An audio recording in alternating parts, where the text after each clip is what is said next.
महमूद गजनवी का लश्कर आगे बढ़ रहा है। ये बुत शिकन है, बुतों को तोड़ रहा है, या फिर ये बुत फरोश है, सोना लेकर जा रहा है।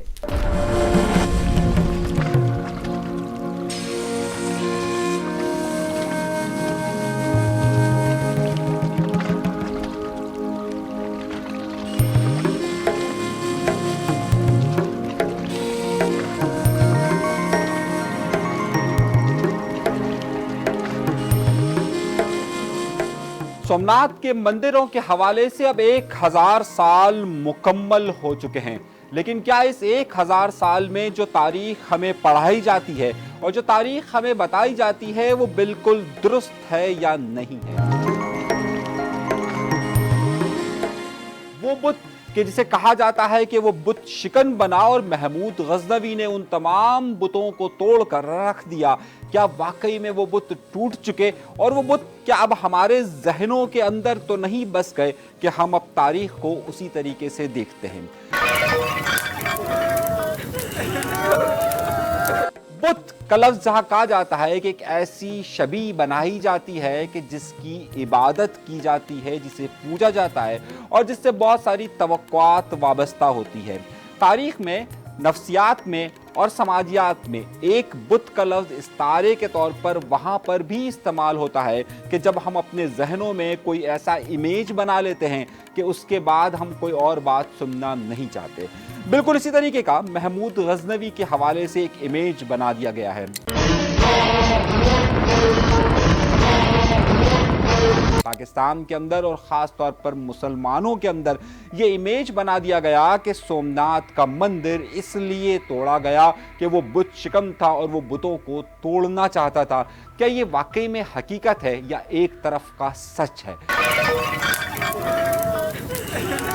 दूसरी तरफ हिंदुओं के मुताबिक वो एक लुटेरा था और उसने सिर्फ और सिर्फ मंदिर को इसलिए गिराया कि वो वहां से दौलत ले जाना चाहता था।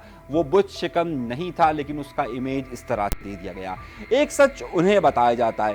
दर हकीकत ये सच क्या है? और इसमें हालिया दिनों में होने वाली बहस ने नया मोड़ ले लिया है कि जब पाकिस्तान के अंदर मौजूद दो अहम सियासतदानों ने बयानात दिए।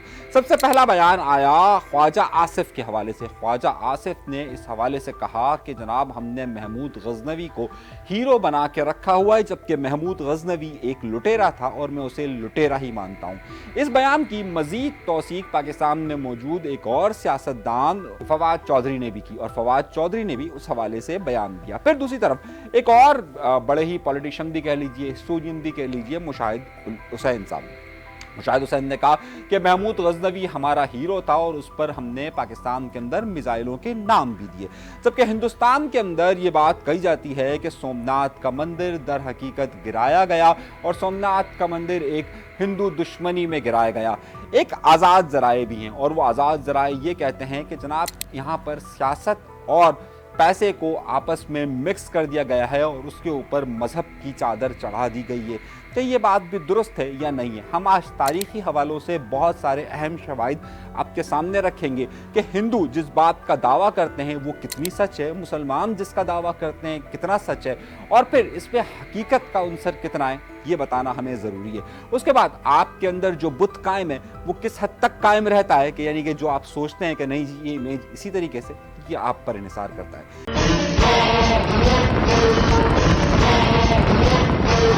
आइए तारीख को मुख्तलिफ हवालों से समझने की कोशिश करते हैं और सबसे पहले आप तारीख को इस हवाले से समझना शुरू कीजिए कि आप आंख बंद कीजिए और आप आज से 1000 साल पीछे चले जाते हैं। अब उस 1000 साल जब आप पीछे जाते हैं, आप आज के हिसाब से तारीख को मत देखिए, आप आज के हिसाब से उन वाक़यात को मत महसूस कीजिए, बल्कि आप अपनी आंखों को एक लम्हे के लिए बंद कीजिए और आप 1000 साल पीछे, उस 1000 साल पीछे में हो क्या रहा है ज़रा उससे समझिए और उसके बाद फिर आपको बहुत सारी कहानियाँ समझ में आएगी। सबसे पहली बात, सोमनाथ के मंदिर के हवाले से एक बात बहुत ज़्यादा जहन में रखिए कि सोमनाथ का मंदिर तकरीबन 9वीं सदी ईस्वी के अंदर चोलखिया जो उस वक्त वहाँ पर हुकूमत करते थे उन्होंने कायम किया। अब क्यों कायम किया? क्या वाकई में जो हिंदू जो इस वक्त जिसे हम हिंदुइज्म कहते हैं उनका ये मंदिर था? तो आपको मैं एक और बात बताता हूँ जो आपके लिए तहलका अंगेज होगी, बल्कि आपके कॉन्सेप्ट्स को हिला कर रख देगी। सबसे पहली बात ये देखिए कि ये गुजरात का इलाका, ये थर का इलाका जो इस वक्त पाकिस्तान के अंदर मौजूद है, ये राजस्थान का इलाका, इस पूरे इलाके के अंदर उस वक्त हिंदू मजहब के इतनी ज़्यादा ताकत नहीं थी, बल्कि यहाँ पर एक और उनका फ़िरका कह लीजिए, एक और मज़हब कह लीजिए जिसका नाम है जैन मज़हब, उसका यहाँ पर होल्ड था। यहाँ पर अक्सरियत जैन मज़हब के मानने वालों की थी, वो इस वक्त जिस प्योर हिंदुइज्म की बात की जा रही है उसके मानने वाले नहीं थे। अगर मैंने यहाँ पर विजिट किया है, थर के रेगिस्तान में आप जाएं, मेरे पास इसकी फुटेजेस भी मौजूद है, वहाँ पर जैन मज़हब के मंदिर मौजूद थे। और इसी तरीके से ये थर का रास्ता पूरे का पूरा आप गुजरात तक चले जाइए, सूरत तक चले जाइए, आगे तक चले जाइए, वहाँ सारे जैन मज़हब के मंदिर मौजूद थे, हिंदू मज़हब के मंदिर मौजूद नहीं थे। तो पहली बात तो ये कि ये कॉन्सेप्ट जो दिया जा रहा है कि ये क्यों दिया जा रहा है कि अब हिंदुओं का मंदिर गिराया गया था, वहाँ क्या था, इसको आप ज़रा सा समझिए। अब आइए दूसरे कॉन्सेप्ट की तरफ। दूसरा कॉन्सेप्ट ये था कि महमूद गजनवी ने, या उस वक्त जितने भी वहाँ से सलातीन आते थे, वो जो रास्ता रहते थे वो मुल्तान से थर का रास्ता, चोलिस्तान का रास्ता लेते हुए सोमनाथ तक पहुंचे थे। अगर इस रास्ते को आप देखिए तो आपको समझ में आएगा कि ये जैन मज़हब के मानने वालों का था। अब यहाँ से हम एक कहानी तो आपके जहन में आ जाती है कि जनाब उस वक्त का माहौल यहाँ पर जैन मज़हब मौजूद था। अब सोमनाथ जहाँ पर मौजूद था वो एक समंदरी इलाका, यानी कि ख़ास तौर पे तिजारत के हवाले से बहुत अहमियत रखता था, और ये तिजारत अरब ममालिक से उस ज़माने में बहुत ज़्यादा शुरू हो चुकी थी और यहाँ पर इस्लाम आ चुका था।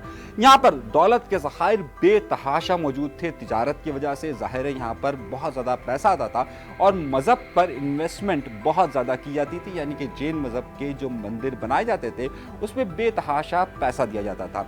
अगर आप यहाँ पर जितनी किताबें लिखी गई हैं और जैन मज़हब की किताबों को अगर आप उठा के देखिए और उनकी तारीख़ और मंदिर की तारीख़ उठा के देखिए तो आपको 9वीं सदी 10वीं सदी से लेकर अब तक की वहाँ पर बेतहाशा ऐसे लोगों का डेटा मिलेगा कि जिन्होंने मंदिर पर इन्वेस्टमेंट किया या मंदिर पर पैसा खर्च किया, और उनकी बड़ी तादाद में आपको वहाँ पर उसका मिलेगा। अगर आप थापर की किताब उठा के देखिए तो उसमें आपको पूरी डिटेल्स उसकी मिल जाएगी कि उस वक्त कौन कौन से लोग ऐसे थे कि जो वहाँ पैसा देते थे। पहला कॉन्सेप्ट। दूसरा कॉन्सेप्ट आप देखिए कि क्या था। दूसरा कॉन्सेप्ट ये था कि इस वक्त मुसलमान रियासतों के अंदर क्या हो रहा था।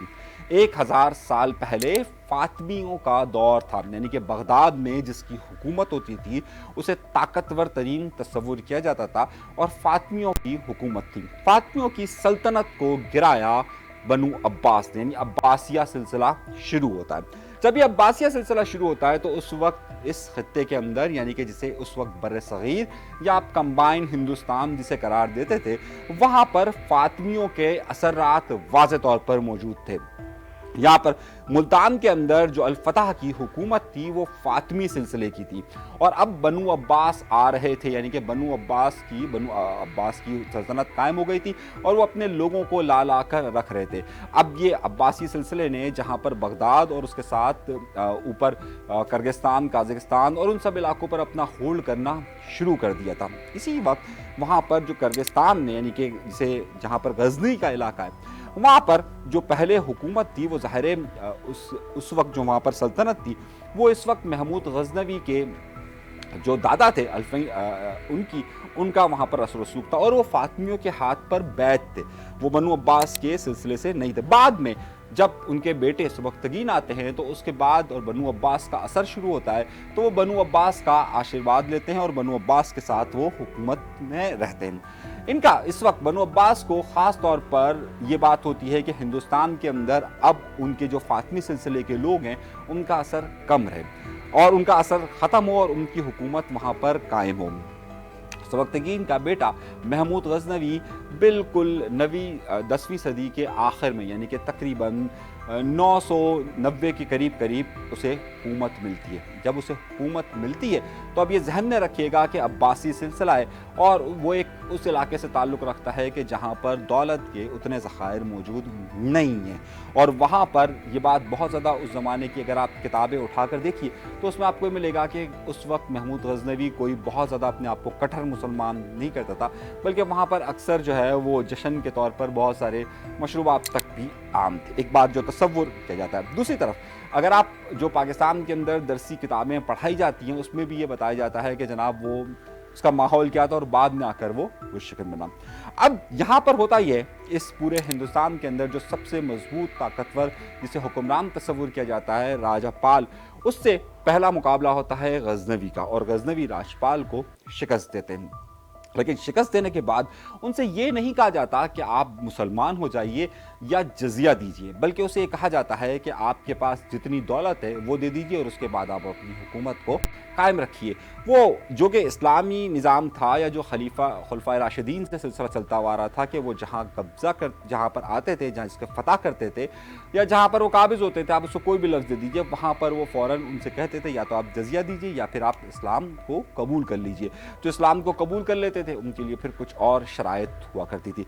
लेकिन महमूद गज़नवी के पूरे इस टेन्योर के अंदर कहीं पर भी ऐसा सिलसिला नहीं मिलता कि उन्होंने या तो जजिया लिया हो या फिर उन्होंने लोगों को मुसलमान किया हो, बल्कि उन्होंने वहाँ से जजिया का मतलब होता है कि आपको हर महीने हर वक्त एक ख़ास पेमेंट करनी है, बल्कि इन्होंने जितने भी हमले किए उन सब से दौलत लेकर चले गए और उसके बाद वापस नहीं आए। उनमें और मुग़लों में ये फ़र्क है कि मुग़लों ने जब वहाँ ऊपर से नीचे हमले किए तो उसके बाद उन्होंने इस बर्र सगीर को अपना मुल्क करार दिया और वो यहीं पर रहे, यहाँ से गए नहीं, बल्कि वहाँ से जितने इस तरह के लोग आए वो आए, यहाँ फतह किया, यहाँ पर अपनी हुकूमत कायम नहीं की, बल्कि यहाँ से वो फ़ौरन चले गए। तो इसलिए महमूद गज़नवी का नाम उस तरीके से दिया जाता है। अब जो दूसरा बड़ा है नुक्ता ये है, ये तो दो नुकात हो गए। अब ये माहौल यहाँ पर कायम था। जब एक और बात उस ज़माने में बड़ी अहम, ये तो हो गई तारीख़ की कि अब क्या सूरत हाल रही और क्यों नहीं। अब यहाँ पर जब उसने हमला किया तो जिस तरह मैंने आपको प्रोग्राम की इब्तिदा में कहा कि जो रास्ता इन्होंने अपनाया था वो मुल्तान से होते हुए, थर से होते हुए सोमनाथ की तरफ जाते थे। जब वो मुल्तान में आए तो मुल्तान में अल-फतह की हुकूमत थी और अल-फतह फातमी सिलसिला था, यानी कि जिसे इस्माइली सिलसिला कहा जाता है। अब फातमियों की हुकूमत ख़त्म, फातमियों पर उन्होंने जब हमला किया तो फातमियों से कहा कि जनाब आप हमें रकम दीजिए। फातमियों ने कहा कि जनाब अल-फतह ने कहा कि मेरे पास तो इस वक्त इतनी दौलत नहीं। उनसे जंग हुई और जंग होने के बाद उसे कहा गया कि तुम अपनी हुकूमत को दोबारा उस सूरत में कायम कर सकते हो कि तुम मुझे 20 लाख दरहम दो, 20 लाख सोने के सिक्के दिए जाएं, और उसे 20 लाख सोने के सिक्के दिए गए और अल-फतह को छोड़ दिया गया। ये अल-फतह पर एक हमला नहीं था, बल्कि कई बार उस पर हमलावर हुए और हमलावर होने के बाद उससे कहा जाता था कि जनाब आप हमें रकम दीजिए। वो रकम देते थे और उसके बाद वो चले जाते थे। इसी तरीके से वो सोमनाथ के इस रास्ते पर आते थे और सोमनाथ के मंदिर को, यानी कि उस वक्त जिसे आप बंदरगाह का इलाका आप कह सकते हैं, जब वो यहाँ पर आता है तो आने के बाद जो सोमनाथ का मंदिर है, सोमनाथ का मंदिर को गिराया जाता है, सोमनाथ की मूर्ति को गिराया जाता है। अच्छा, सोमनाथ की मूर्ति को गिराने के बाद ऐसा नहीं होता कि सोमनाथ की मूर्ति गिर गई हो और ये पहली बार का वाक़या हुआ हो। हमेशा से इस खित्ते के अंदर, बल्कि हर जगह पर यह कहा जाता था कि जो मखसूस मंदिर मखसूस मज़हब के मखसूस फ़िरके के होते थे, और जब कभी भी एक राजा, चाहे वो हिंदू हो या मुसलमान हो, वो उस जगह के राजा की सल्तनत में जो मरकज़ी मंदिर होता था उसे गिराते थे। ये सिर्फ मुसलमान ही नहीं गिराते थे, बल्कि ये हिंदू भी गिराते थे और हिंदुओं के कई राजाओं ने अपने मुखालफिन के मंदिर गिराए। ख़ुद अशोका की इसकी बहुत बड़ी मिसाल दी जाती है। अशोका ने कितने मंदिर गिराए, इसे फतह के निशान पर समझाता था। होता यह था कि उस मूर्ति की या उस जगह की, उस मंदिर की जहाँ इबादत की जाती थी, वहीं पर यह तसव्वुर किया जाता था कि अगर ये मंदिर गिर जाता है तो इसका मतलब है कि फ़ौज को शिकस्त हो गई। कई हिंदू राजाओं ने मुख्तलिफ मंदिरों को गिराया और उसकी सबसे बड़ी वजह थी कि वो अपने मुखालफिन को बताना चाहते थे कि जनाब वो फातेह रहे। तो सिर्फ इस बात का तसव्वुर कर देना कि जनाब ये सिर्फ मुसलमानों से वाबस्ता है, नहीं, बल्कि हर मुखालिफ दूसरे अपने मुखालिफ के इलाकों में जाकर इस बात को साबित करता था कि वो क्या है। इसी तरीके से मुसलमानों ने बहुत सारी ऐसी मसाजिद को शहीद किया कि जो वो समझते थे कि उनके मुखालफिन की है और उसे बाद में गिराया गया। तो ये एक ताकत के तौर पर तसव्वुर किया जाता था। तो एक तो कॉन्सेप्ट इस बात का जहन में रखिएगा कि सिर्फ मंदिरों का गिराना इस बात से तशबीह नहीं दी जाती कि जनाब वो बुत शिकन थे या बुत फरोश थे, उसकी एक अलग बहस है, लेकिन इसलिए कि वहाँ की हुकूमत को कमज़ोर किया जा सके और फतह का निशान दौड़ाया जा सके। अब जब सोमनाथ का मंदिर गिराया जाता है तो सोमनाथ के मंदिर की तारीख में ये बात कही जाती है कि वहाँ पर जो राजा मौजूद थे, बल्कि वहाँ पर उनसे कहा गया कि जनाब आप हमें इतने दरहम दे दीजिए, और करीबन कोई वहाँ पर भी 20 लाख सिक्कों की बात की गई और 20 लाख सिक्कों के बदले उस मंदिर को दोबारा तामीर किया गया। अब जैन मज़हब, हिंदू मज़हब को नहीं छोड़िए, आज आप क्या देखते हैं उसे एक अलग बात है। जो जैन मज़हब के लोग हैं उनका कहना यह है कि जनाब ये एक हमलावर था, और ये हमलावर को आम तौर पर ये लोग तुर्क हमलावर या इसके लिए एक बड़ा बुरा लफ्ज़ इस्तेमाल करते थे, मलीश का वर्ड इस्तेमाल करते थे कि मलीश हैं और ये आते हैं और हमला करते हैं। अब मामला ये था कि उस जैन मज़हब के मुताबिक तो उन्होंने कहा कि आम से हमलावर थे। उस वक्त के तारीखनानों को देखिए तो उसमें कई तारीखनान ऐसे आपको मिलेंगे, मुसलमान तारीखनान के, जिनका कहना यह था कि बहकी हो या और दीगर ऐसे लोग हों कि जिनकी किताबों में ये एक आम हमला था। अलबत्ता कुछ लोगों ने उस वक्त, क्योंकि हमारे यहाँ पर बहुत सारे ऐसे लोग होते हैं कि जो बादशाह की खिदमत को और बादशाह की चीज़ों को बड़ा उठा कर देते थे, उस वक्त दो मजहबी कॉन्सेप्ट बड़े आम हुए। यानी एक तो वो वाक़यात था कि जिन्हें लोगों ने कहा कि जनाब मैं आपको 1000 साल पुरानी बात बता रहा हूँ, आज के मुताबिक इस तारीख को मत देखिएगा, फिर आपको समझ आएगा। उस वक्त जो हिंदुओं के तारीखदार थे उन्होंने कहा कि ये एक हमला, जो हमलावर थे और इन्होंने हमला किया और हमला कर कर ये पैसठ कर चले गए, ये हुक्मरान नहीं रहे। इस तरीके से मुसलमानों में दो तरह के तारीखदार गुजरे। एक वो तारीखदार थे कि जिन्होंने उस वक्त के वाक़यात को बताया कि एक आम सा एक फ़ौजी हमला था कि जिसकी कोई मजहबी हैसियत नहीं थी, लेकिन कुछ लोग जो कि इसे मजहबी रंग देना चाहते थे, जिसमें सिस्तानी वगैरह थे, उन्होंने इसकी एक नई लॉजिक निकाली। फतह मक्का के वक्त ये कहा जाता था कि 3 बड़े बुत हैं, लात, नात और उज़ा, ये 3 बड़े बुत गिराए गए। एक कंस्पायरेसी थ्योरी, एक साजिशी नज़रिया उस वक्त की किताबों में आपको ये मिलेगा कि वहाँ से ये बुत बाद में उठा लिए गए और उन्हें हिंदुस्तान स्मगल कर लिया गया, और स्मगल करने के बाद उन्हें मुख्तलिफ मंदिरों के अंदर रख दिया गया। जो लोग उस वक्त ये बात को फतह के तौर पर दे रहे थे, उन्होंने इस बात की तशबीह ये दी कि बनु अब्बास को जाकर ये बताया गया कि वो जो बुत वहाँ से गिराए गए थे और वहाँ से गिरे थे और गिरने के बाद वहाँ से उसको उठा लिया गया था और उसको स्मगल कर लिया गया था, वही सोमनाथ के और दीगर मंदिरों के अंदर मौजूद थे जिसे महमूद गज़नवी ने गिरा दिया। ये कॉन्सेप्ट कहा जाता है कि उस वक्त के बुत, यानी कि जो नबी अकरम सल्लल्लाहु अलैहि वसल्लम के ज़माने में थे, उनको भी इन्हीं सोमनाथ के मंदिर और इस जगह पे गिरा दिया गया। अब ये थी उस वक्त की तारीख कि हर शख्स उसे अपने अपने तौर पर इंगेज कर रहा था। जब महमूद गज़नवी को बनु अब्बास का सिलसिला चाहिए था और बनु अब्बास की सपोर्ट चाहिए थी, तो दर हकीकत उन्होंने ये नहीं कहा था कि वो बुत गिराने के लिए गए। उन्होंने कहा था कि मैं मुल्तान के अंदर अल फतह की हुकूमत को, कि जो फातमी सिलसिले से है, उनको गिराने के लिए गया हूँ, और उसके बाद जब मैं आगे गया तो फिर वो बुत मुझे नज़र आए और फिर मैंने गिरा दिया। और ये तमाम दौलत उन्होंने फिर बाद में बगदाद भी शिफ्ट की। उसके बाद आता है, ये तो हो गई उस वक्त तक की तारीख, और उसके बाद यही सिलसिला चलता रहा तकरीबन 17वीं सदी तक। जब अंग्रेज़ यहाँ आते हैं तो अंग्रेज़ों के लिए एक बड़ा मसला ये होता है कि अंग्रेज़ इस वक्त चाहते हैं कि किसी भी तरीके से यहाँ मुसलमान और हिंदुओं के दरमियान ताल्लुकात ना बन सके। अब यहाँ पर जैन मज़हब पीछे रह चुका था, जैन मज़हब की जगह हिंदू मज़हब जो इस वक्त जिस शक्ल में आपको नज़र आ रहा है वो ज़्यादा ताकतवर हो चुके थे। तो अब ये कॉन्सेप्ट था कि अब अंग्रेज़ों ने इसे इस्तेमाल करना शुरू किया। मसला ये हुआ कि 1840 में जब अंग्रेज़ों ने अफ़गानिस्तान पर हमला किया तो वो हमला बुरी तरीके से नाकाम हुआ। जब वो बुरी तरीके से नाकाम हुआ तो अब उन्हें चाहिए था कि जनाब वो यहाँ से हिंदुस्तान से फ़ौज लेकर जाए, और उन्हें हिंदुओं की भर्ती करने की बहुत ज़्यादा अशद ज़रूरत महसूस हो रही थी, और हिंदुओं को वो इस बारे में कायल कर रहे थे कि वो आए और उनके साथ जाकर गज़नी पर या अफ़गानिस्तान के अंदर हमला करें। 1842 में एक बहुत मशहूर ख़त सामने आता है, और उसमें ख़त का मेन उन्वान ये होता है कि जनाब हमें जो सोमनाथ के मंदिर से गेट लेकर गए थे वो वापस ले आने, जो कि गज़नी के अंदर मौजूद है, जो अफ़गानिस्तान के अंदर मौजूद है। इस तरीके से वो यहाँ के हिंदुओं को यकजा करते हैं और अफ़गानिस्तान पर हमला करने की बात करते हैं। हैरत अंगेज़ तौर पर जो वो गेट, बाद में वो गेट आते भी हैं, लेकिन वो गेट जो आते हैं वो दर हकीकत सोमनाथ के गेट नहीं होते, क्योंकि सोमनाथ का वहाँ पर किसी तारीख़ में के हिस्से में ये जिक्र नहीं होता कि सोमनाथ से कोई दरवाजे ले जाए गए थे।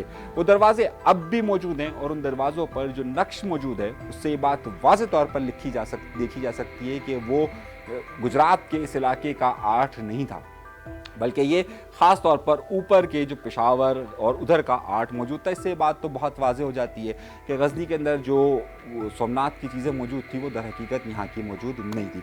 अब आइए दूसरे सिलसिले पर, ये तो हो गया यहाँ तक का सिलसिला। अब मज़ीद तारीख़ हम इसकी आपको बताना शुरू करते हैं। उसके बाद फिर होता यह है कि ये तारीख़ अब आती है 1947 पर। 1947 तक यही इमेज डेवलप किया गया था कि जनाब दोनों के दरमियान नफ़रत रहे।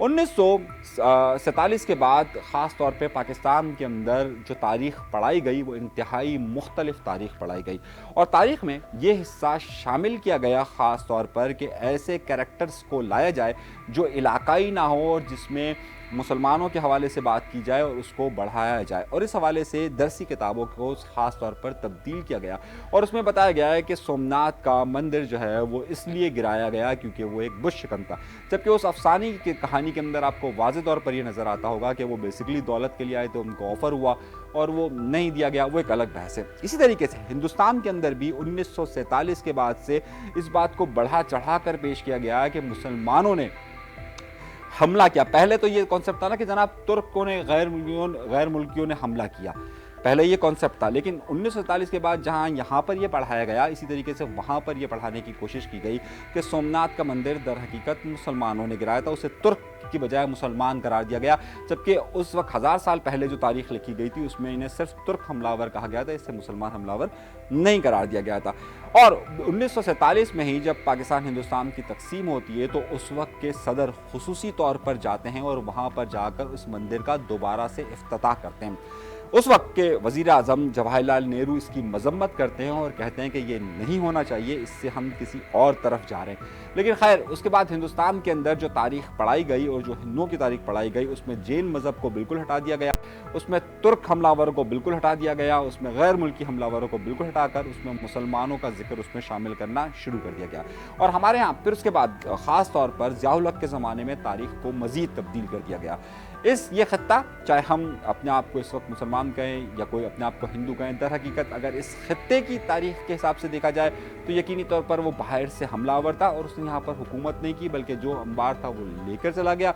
लेकिन अगर आप पाकिस्तान में लिखी जाने वाली तारीख़ के हिसाब से देखेंगे तो आपको ये लगेगा कि जनाब वो बाहर से हमलावर आया और उसने यहाँ पर इस्लाम के लिए बुतों को तोड़ा। जबकि इसी तरीके से हिंदुओं के अगर अब उनकी जो तालीम है उसके मुताबिक देखें तो वो ये नहीं कहते कि वो बाहर से कोई हमलावर इस खत्ते के अंदर आया, बल्कि वो इस बात को जाहिर करते हैं कि जनाब मुसलमानों ने इस पर हमला किया। तारीख़ को, उस वाक़े को, 1000 साल पहले वाले वाक़े को अलग अलग तरीके से पेश कर कर हर शख्स अपना अपना सच निकालने की कोशिश करता है और अपना अपना सच साबित करने की कोशिश करता है, जबकि उस वक्त के सियासी और जो इलाकाई और इस पूरी दुनिया के हालात थे वो इंतहाई मुख्तलिफ थे जिस तरीके से आज पेश किया जा रहा है। उस वक्त की जो मेन सल्तनत बनु अब्बास सल्तनत थी उसका मकसद उस वक्त फातिमियों को सिलसिले को ख़त्म करना था ताकि उनका असर किसी भी इलाके के अंदर ना हो सके और दोबारा से वो किसी तौर पर भी मजबूत ना हो सके। और उसके दरमियान ही फिर सोमनाथ का मंदिर आ जाता है और उसके लिए महमूद गज़नवी अपने एडवांटेजेस ढूंढते हैं। और बिल्कुल उसी तरीके से हिंदू उस वक्त जैन मज़हब था और जैन मज़हब की जगह पर अब हिंदुज़म को इस तरीके से फ़रोग़ दे दिया गया तो उस सारी बातों को वहाँ से हटाकर एक नई शक्ल दे दी गई। तारीख़ के लिए ज़रूरी है कि हम इस बात को देख सकें कि आया वो लुटेरा था, वो लूटने के लिए आया था, उस वक्त की सल्तनत की क्या ज़रूरत थी और बाद में उसके लिए मज़हब का इस्तेमाल हुआ या नहीं हुआ, इस बात को देखा जाए और फिर किसी चेहरे को अपने अंदर एक बुत को बनाया जाए कि वो वाकई में बुत शिकन था या बुत फरोश था, वो दौलत के लिए आया था या वो सिर्फ बनु अब्बास को खुश करने के लिए आया था, किस हवाले से आया था। ये थी पूरी तारीख़ और ये पूरे वाक़यात का निचोड़। अभी तक के लिए इतना ही। अनीस मंसूरी को दीजिएगा इजाज़त। अल्लाह।